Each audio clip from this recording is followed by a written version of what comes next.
Good morning વિદ્યાર્થી મિત્રો. આજે આપણે નવું ચેપ્ટર ગણિતમાં નવું ચેપ્ટર નંબર 5 પાયાના આકારોની સમજૂતી વિશે અભ્યાસ કરીશું. પાયાના આકારોની સમજૂતી. તો પહેલાં થિયરી જોઈશું. રેખાખંડ. તો અગાઉના ચેપ્ટર ભૂમિતિના પાયાના ખ્યાલો એમાં આપણે રેખાખંડ વિશે વિસ્તૃત માહિતી જોઈ હતી. તો આપણે ફરીથી થોડું રિપીટ કરી દઈશું કે રેખાખંડ એ રેખાનો જ એક ભાગ છે. આપણે અગાઉના ચેપ્ટરમાં શીખી ગયા હતા કે રેખાખંડ એ રેખાનો જ એક ભાગ છે. રેખાખંડના બે અંત્યબિંદુઓ વચ્ચેનું અંતર એ રેખાખંડને શું કહેવાશે? લંબાઈ. જે રેખાખંડ છે એના જે બે અંત્યબિંદુઓ આવે છે એ બે વચ્ચેનું જે અંતર છે તેને કહેવાશે રેખાખંડની લંબાઈ. રેખાખંડની લંબાઈ માપપટ્ટીથી માપી શકાય છે. જુઓ, આપણે કોઈ પણ રેખાખંડને માપવું હોય તો આપણે એને માત્ર અવલોકનથી આપણે એની લંબાઈ નહીં માપી શકીએ. આપણે કોઈ પણ રેખાખંડ જોઈએ, કોઈ વસ્તુનું આપણે માપણી કરવી હોય તો આપણે એમ જોઈને કહી શકીએ કે હા આટલું 5 સેમી લંબાઈ હશે આની, કે 10 સેમી લંબાઈ હશે. પરફેક્ટ આપણે ચોક્કસ માપ એનું કહી શકીએ નહીં. આપણું માપ ખોટું પણ પડી શકે. સમજ પડી? અવલોકનથી આપણે રેખાખંડની લંબાઈનું અનુમાન કરી શકીએ નહીં. જોઈએ છેલ્લો પોઈન્ટ લખ્યો છે કે માત્ર અવલોકનથી રેખાખંડની લંબાઈનું અનુમાન ન થઈ શકે, કારણ કે એ ખોટું પણ હોઈ શકે. જો રેખાખંડની લંબાઈ તમારે માપવી હોય તો એ શેનાથી મપાશે? માપપટ્ટીથી. રેખાખંડની લંબાઈ મપાશે માપપટ્ટીથી. અને જો તમારે રેખાખંડનું ચોક્કસ માપન કરવું હોય એકદમ પરફેક્ટ, તો તમારે શું કરવાનું? દ્વિભાજક અને માપપટ્ટી આ બેનો ઉપયોગ કરીને માપીશું આપણે તો એ પણ એકદમ કમ્પ્લીટ માપ મળશે. તો દ્વિભાજક એટલે ખબર છે ને તમને? પરિકર. જે આપણે પેલું કંપાસમાં આવે છે પરિકર, જે વર્તુળ દોરવા યુઝ કરીએ છીએ, એની સાથે બીજું કાંટાવાળું 2 કાંટા આવે છે. સમજ પડી? એને શું કહીશું આપણે? દ્વિભાજક. તો એ દ્વિભાજકના પોઈન્ટ વડે આપણે રેખાખંડને આ રીતે માપી દઈશું અને પછી સ્કેલમાં એટલે કે માપપટ્ટીમાં આપણે માપન કરશું તો આપણને રેખાખંડનું ચોક્કસ માપ મળી જશે. એટલે ટૂંકમાં દ્વિભાજક અને માપપટ્ટીનો ઉપયોગ રેખાખંડનું ચોક્કસ માપન કરવા માટે થાય છે. અને જો કદાચ તમે માપન કરવા માટે તમે જે માપપટ્ટી લો છો, જો એ માપપટ્ટી વધારે પડતી જાડી હશે ને તો પણ તમારે રેખાખંડનું તમે ચોક્કસ માપ નહીં આવી શકે. એ માપ પણ તમારું ખોટું આવશે. આપણે બજારમાં મળે છે લાકડાની માપપટ્ટી, ખબર છે ને? યલો કલરની જેવી આવે છે. તો એમાં જે ધાર હોય છે એ કેવી હોય છે? જાડી હોય છે. તો આપણે એને માપન માટે યુઝ કરી શકીએ નહીં, કારણ કે જો આપણે એને માપન માટે યુઝ કરીશું તો એમાં માપ આપણને ખોટું મળશે, કારણ કે એની ધાર જોજો વધારે પડતી જાડી હોય છે. એટલે આપણે એને કંપાસ બોક્સમાં જે પ્લાસ્ટિકની સ્કેલ આવે છે એનાથી આપણે માપન કરીશું. તો રેખાખંડના માપનમાં માપપટ્ટીની વધુ પડતી જાડાઈ પણ માપ કેવું આપે છે? ખોટું આપે. નેક્સ્ટ, રેખાખંડ AB ઉપર બિંદુ C હોય તો AC પ્લસ CB બરાબર AB થાય. શું કીધું છે? કે રેખાખંડ AB ઉપર, તો અહીં જુઓ એક રેખાખંડ ડ્રો કર્યો છે મેં. રેખા છે. રેખાખંડ એટલે આ તીર કરી નાખું તો શું બની જશે? રેખાખંડ. એ તો ખ્યાલ છે ને? હવે આ રેખાખંડ એ રેખાનો જ ભાગ છે, એટલા માટે મેં રેખા દોરી છે. ઓકે, તો અહીં એક રેખા દોરી છે, એના પર બિંદુ A અને બિંદુ B મેં આપેલા છે અને એની ઉપર બિંદુ કયું કીધું છે? C. તો એના પર મેં બિંદુ C દર્શાવી દીધું છે.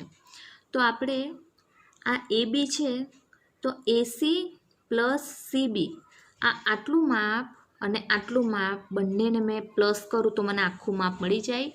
એટલે કે AC પ્લસ CB બરાબર AB થાય. ફરીથી જુઓ, આ અડધા બે માપ છે, આ બંનેનું હું ટોટલ કરું. દાખલા તરીકે જો AC બરાબર 2 સેમી અને CB બરાબર 3 સેમી, તો 2 પ્લસ 3 એટલે આખું AB આપણને કેટલું મળશે? 5 સેમી. સમજ પડે છે? એવું અહીં કહેવામાં આવ્યું છે. નેક્સ્ટ જોઈશું.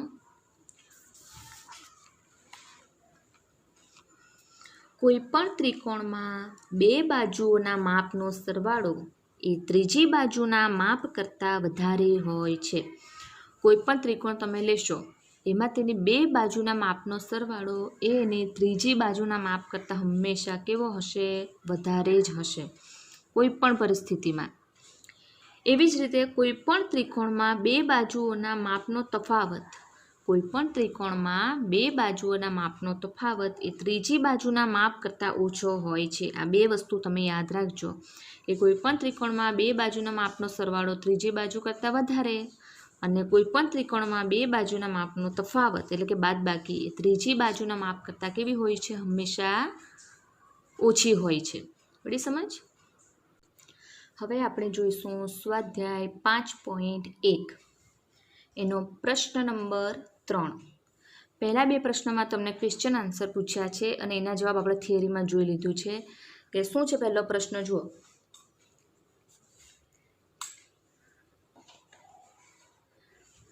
કે માત્ર નિરીક્ષણ કરી રેખાખંડોની સરખામણી કરવામાં કયો ગેરલાભ થાય?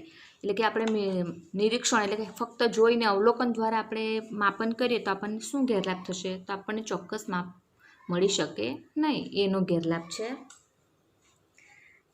પછી છે બીજું છે કે રેખાખંડની લંબાઈ માટે માપપટ્ટી અને દ્વિભાજકનો માપપટ્ટી કરતાં દ્વિભાજકનો ઉપયોગ શા માટે વધુ ઉપયોગી છે એમ પૂછવામાં આવ્યું છે. બીજો સવાલ, તો શા માટે વધુ ઉપયોગી છે? કારણ કે દ્વિભાજકનો જે અણીવાળો ભાગ હોય છે એનાથી આપણે ચોક્કસ માપ મેળવી શકીએ છીએ. એટલે ટૂંકમાં શું આપણે થિયરીમાં વસ્તુ સમજી ગયા છે, પોઈન્ટ હતો ને એમાં સમજાવી દીધું છે. તો આપણે જોઈશું ડાયરેક્ટ ક્વેશ્ચન નંબર 3. કોઈ રેખાખંડ દોરી તેને રેખાખંડ AB કહો. કોઈ બિંદુ C ને A અને B વચ્ચે રેખાખંડ પર દર્શાવો. રેખાખંડ AB, રેખાખંડ BC અને રેખાખંડ ACની લંબાઈ માપો. શું AB બરાબર AC પ્લસ CB છે? એવું પૂછવામાં આવ્યું છે.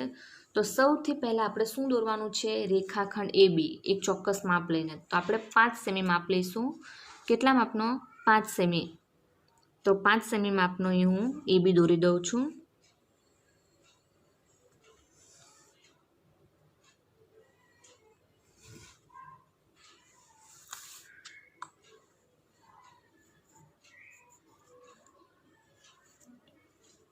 આ AB.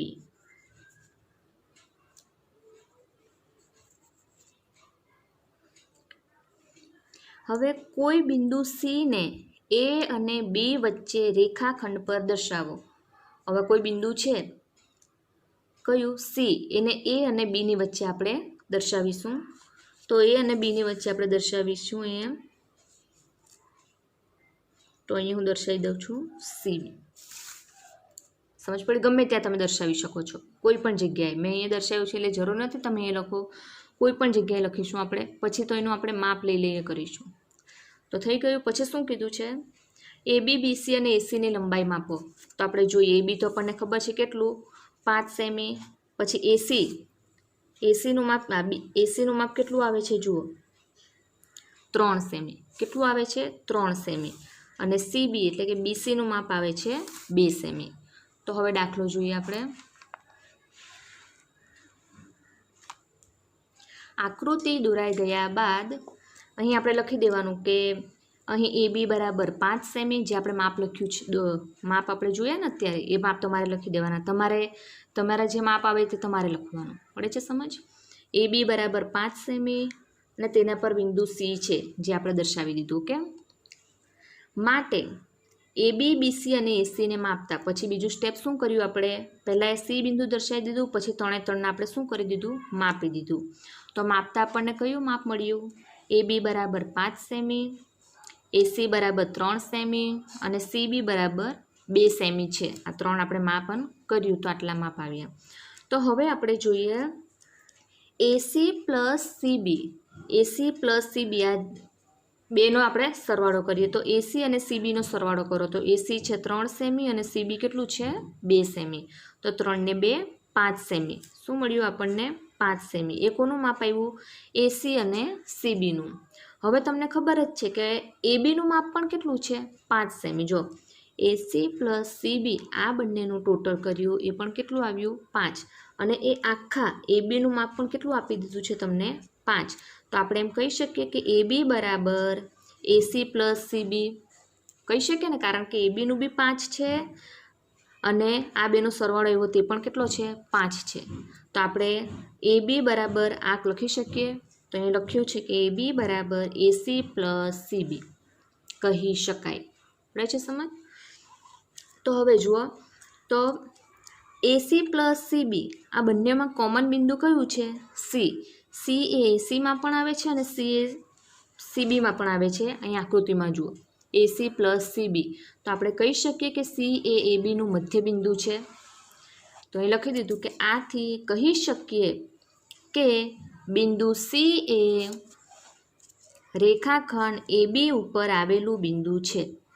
આના પરથી આપણે કહી શકીએ કે બિંદુ C એ રેખાખંડ AB ઉપર આવેલું બિંદુ છે, માટે AB બરાબર AC પ્લસ CB થાય છે.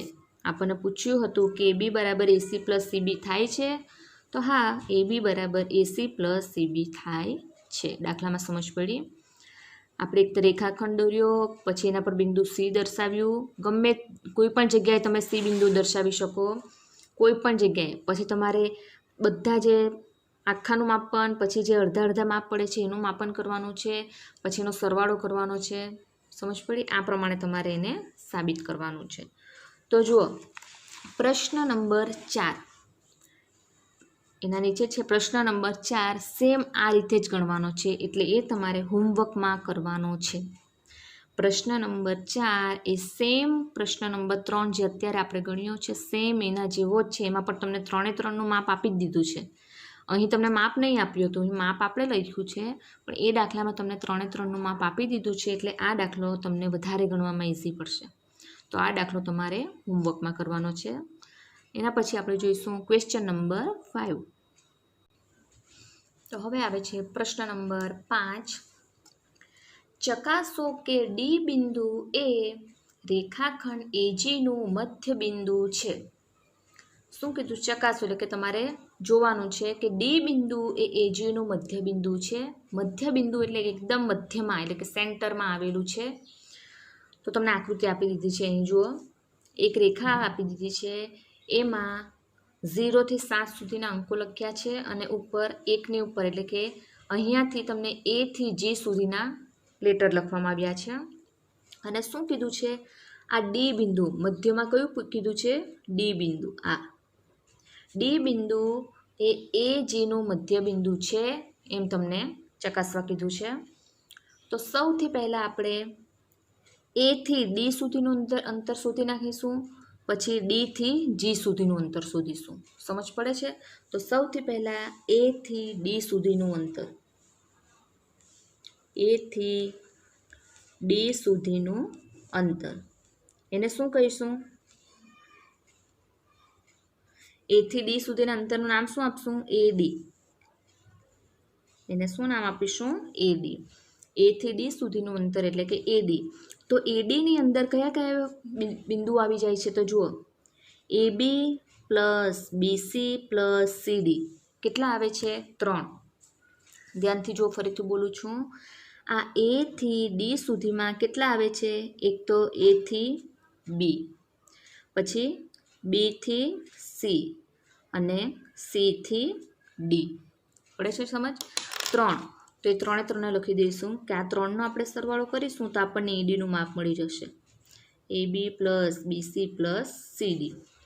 હવે ખબર જ છે, બે અંકોની વચ્ચે કેટલા કેટલા સેમીનું અંતર હોય છે? 1-1 સેમી. તો 1, 1 અને 1. AB પણ 1, BC પણ 1 અને CD પણ કેટલા? 1. તો ADનું માપ કેટલું આવ્યું? 3 સેમી. ADનું માપ આ રહ્યું, આ ADનું માપ. હવે D થી G સુધીનું અંતર સેમ એના જેવું જ. D થી G સુધીનું અંતર,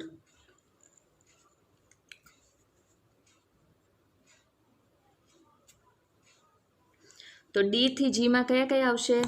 જુઓ, એક તો DE plus EF plus FG 3 આવશે ને? DE plus EF plus FG. ચલો, DEનું માપ 1, EFનું માપ પણ 1 અને FGનું માપ પણ 1. હવે એક ક્યાંથી એવો એમ પ્રશ્ન નહીં થવો જોઈએ પાછો. બધા બે અંકોની વચ્ચે કેટલા કેટલા સેમીનું અંતર છે? 1 સેમીનું. એટલા માટે 1, 2 ને 3 સેમી. તો ડીજીનું માપ પણ કેટલું છે 3 સેમી. એની સમજ. તો હવે એડી અને ડીજીનું માપ જો બંનેનો માપ કેટલું આવે છે સરખું, તો આપણે એમ કહી શકીએ કે માટે એડી બરાબર ડીજી બરાબર 3 સેમી. એડી બરાબર ડીજી બરાબર 3 સેમી, એટલે કે એડી પણ 3 સેમી અને ડીજી પણ કેટલો સેમી 3 સેમી. હવે આ બેનું હું ટોટલ કરું, આ એડી અને ડીજી આ બંનેનું હું ટોટલ કરું છું તો આપણને આખું શું મળશે એજી. અહીં એડી પ્લસ ડીજી તો આ બંનેનું આપણે ટોટલ કરીશું કે એડી પ્લસ ડીજી બરાબર શું મળશે આપણને એજી. ચાલો એડીનું માપ કેટલું કીધું છે 3 સેમી પ્લસ ડીજીનું માપ કેટલું કીધું છે 3 સેમી બરાબર એજીનું માપ કેટલું આવશે 6 સેમી. બધી સમજ. આ એજીનું માપ મળી ગયું. તો હવે જુઓ માટે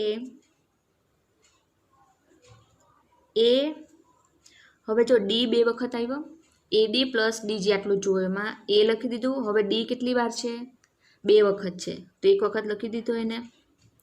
પછી શું આવે છે જી. આ એ પછી ડી 2 વખત આવે છે એટલે 1 જ વખત લખ્યો એને. પછી શું આવે છે જી, તો આવી ગયું જી અહીંયા. તો જો ડી એ એજીનું મધ્યબિંદુ આવી ગયું કે નહીં. જી આ ડી છે એ એ અને જીની વચ્ચે આવે છે. તો આપણે જે સાબિત કરવાનું હતું, જે ચકાસવાનું હતું, ચકાસાઈ ગયું કે ડી બિંદુ એ એજીનું મધ્યબિંદુ છે. આવી ગયું ને ડી એજીનું મધ્યબિંદુ. તો આમ લખી દેવાનું કે માટે બિંદુ ડી એ એજીનું મધ્યબિંદુ છે.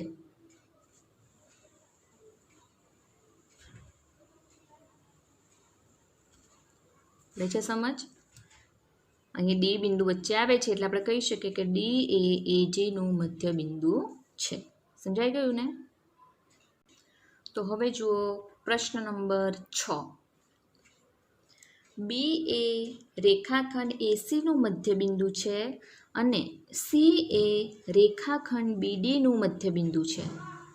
એ બી સી અને ડી એક જ રેખા પર છે. એ બી બરાબર સી ડી શા માટે કહી શકાય?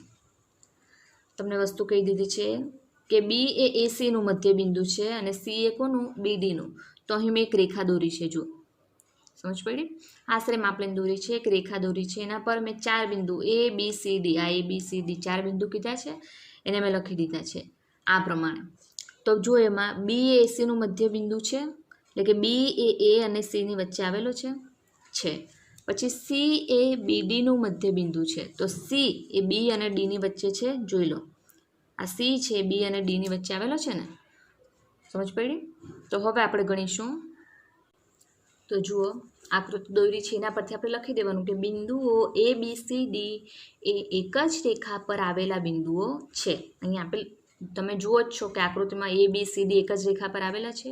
તો આપણે એ વસ્તુ લખી દેવાની દાખલો ગણતા પહેલાં.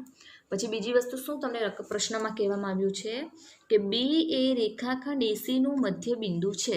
એ વસ્તુ પણ તમને કીધું છે કે બી એ એસીનું મધ્યબિંદુ છે.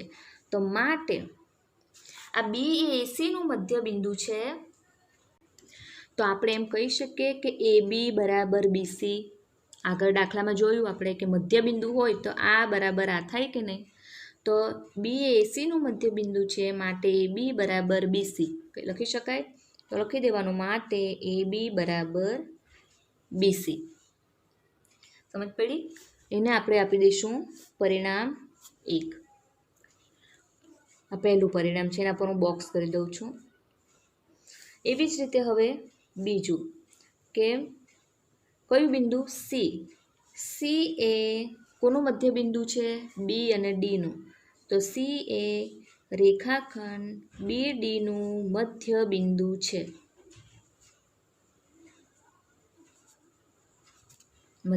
છે.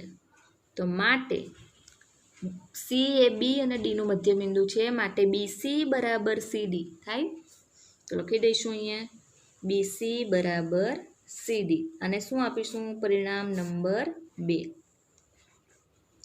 હવે બધા પરિણામને આપણે જો પરિણામ 1 અને આ પરિણામ 2, તો આપણે એમ લખી દઈશું કે માટે AB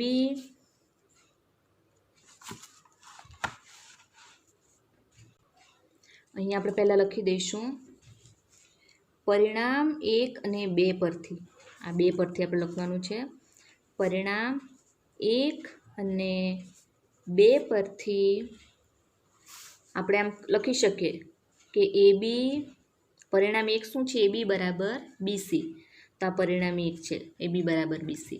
અને બીજું પરિણામ શું કીધું, BC બરાબર CD, તો BC તો આવી ગયું છે તો એ લખવાની જરૂર નથી, બરાબર કેટલા CD. જો ફરીથી પરિણામ 1 અને 2 પરથી પહેલું પરિણામ છે AB બરાબર BC, તો AB બરાબર BC લખી દીધું. અને બીજું પરિણામ છે BC બરાબર CD, જેમાં BC તો આવી જ ગયું છે ઓલરેડી, તો એ પાછું લખવાની જરૂર નથી, સમજ પડી. અને બરાબર CD, તો અહીંયા શું લખી દઈશું CD. તો AB બરાબર BC બરાબર CD, એટલે કે AB BC અને CD ત્રણે ત્રણનું માપ કેવું છે, સરખું છે. તો માટે AB બરાબર CD કહી શકીએ, જે આપણને સાબિત કરવાનું છે.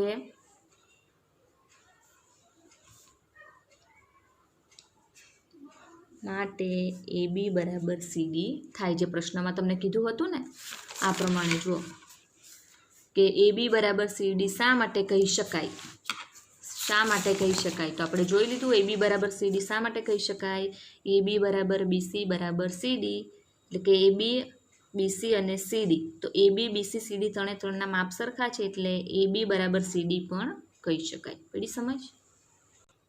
તો હવે જુઓ પ્રશ્ન નંબર 7, એક ત્રિકોણ દોરી તેમની બાજુઓ માપો.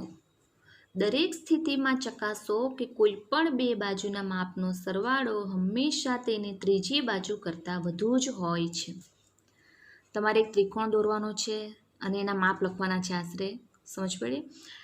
પછી એ માપ પરથી તમારે તપાસવાનું છે કે કોઈ પણ બે બાજુનો સરવાળો તમે કરો છો તે ત્રીજી બાજુ કરતાં વધારે છે. તો અહીં મેં એક ત્રિકોણ દોર્યો છે ABC, એમાં ABનું માપ છે 5 સેમી, BCનું માપ છે 3 સેમી અને CA એટલે કે ACનું માપ છે 4 સેમી. જો એ વસ્તુ મેં બાજુમાં લખી પણ દીધી છે કે ABCમાં AB બરાબર 5 સેમી, BC 3 સેમી અને CA એટલે કે AC બરાબર 4 સેમી. હવે આપણે બે બાજુના માપના સરવાળાને ત્રીજી બાજુ સાથે સરખાવીશું. તો પહેલાં આપણે આ બે બાજુનો સરવાળો કરીશું AB પ્લસ BC. તો સૌથી પહેલાં AB plus BC, AB plus BC કરતાં. તો ABનું માપ કેટલું કીધું છે તમને આકૃતિમાં જુઓ, કેટલું કીધું છે, ABનું 5, અહીંયા જો ABનું 5 અને BCનું કેટલું છે 3.